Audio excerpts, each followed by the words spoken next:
Valsad rural પોલીસને બગાસુ ખાતા પતાસું મળ્યું। વલસાડના પાંડેરા વિસ્તારમાં મોડી રાત્રે કફિલ્મી દ્રશ્યો સર્જાયા હતા। બુટલેગરો દ્વારા દારૂની હેરાફેરી કરવા માટે વપરાતી એક ઇકો કાર ઇલેક્ટ્રિક થાંભલા સાથે અથડાતા પોલીસને મોટી સફળતા મળી છે। અકસ્માત બાદ ચાલક અંધારાનો લાભ લઈ નાસી છૂટ્યો હતો, પરંતુ કારમાંથી લાખો રૂપિયાનો વિદેશી દારૂ અને ખોટી નંબર પ્લેટો મળી આવી છે। પરંતુ સૂત્રો પાસેથી મળતી માહિતી મુજબ વલસાડ રૂરલ પોલીસની હદમાં આવતા પાંડેરા ગામના ડુંગરી ફળિયા પાસે જ દારૂ ભરેલી કારનો વીજપોલ જોડે અકસ્માત સર્જાયો હતો। તે કારનો અન્ય પોલીસ મથકના બીજી કારમાં બેસેલા હોમગાર્ડ જવાન અને કોન્સ્ટેબલ દ્વારા પીછો કરતા દારૂ ભરેલી કાર ચાલકે સ્ટીયરિંગ પરથી કાબુ ગુમાવતા ઇલેક્ટ્રિક થાંભલા સાથે અથડાતા કાર ચાલક અંધારાનો લાભ લઈ ઘટના સ્થળે કાર મૂકી ફરાર થયો હતો।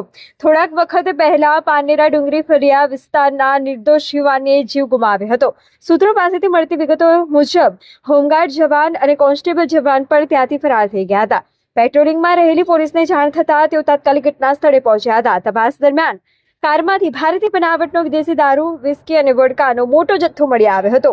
પોલીસે કુલ 528 નંગ બોટલ, જેની કિંમત અંદાજે 1,71,500 થાય છે, તે જપ્ત કરી છે।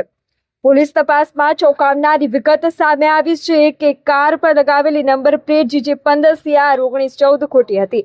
જ્યારે એન્જિન અને ચેસિસ નંબરના આધારે તપાસ કરવામાં આવી ત્યારે કારનો અસલી નંબર GJ 05JM 4098 હોવાનું બહાર આવ્યું હતું। કારની અંદરથી અન્ય એક નંબર પ્લેટ GJ 21CD 4797 પણ મળી આવી છે। પોલીસે ₹1,71,000 નો મુદ્દામાલ, કુલ 2 લાખની કિંમતની ઇકો કાર અને કુલ 3,71,500 નો મુદ્દામાલ જપ્ત કર્યો છે। હવે જોવાનું એ રહેશે કે શું વલસાડ જિલ્લા પોલીસ વડા આ મામલે તટસ્થ તપાસ કરાવશે કે નિષ્ક્રિય રહેશે। હેમંત તો ટેકો મારો તો ગાડી પછી પેલા પાછળ લઈ પછી કરતો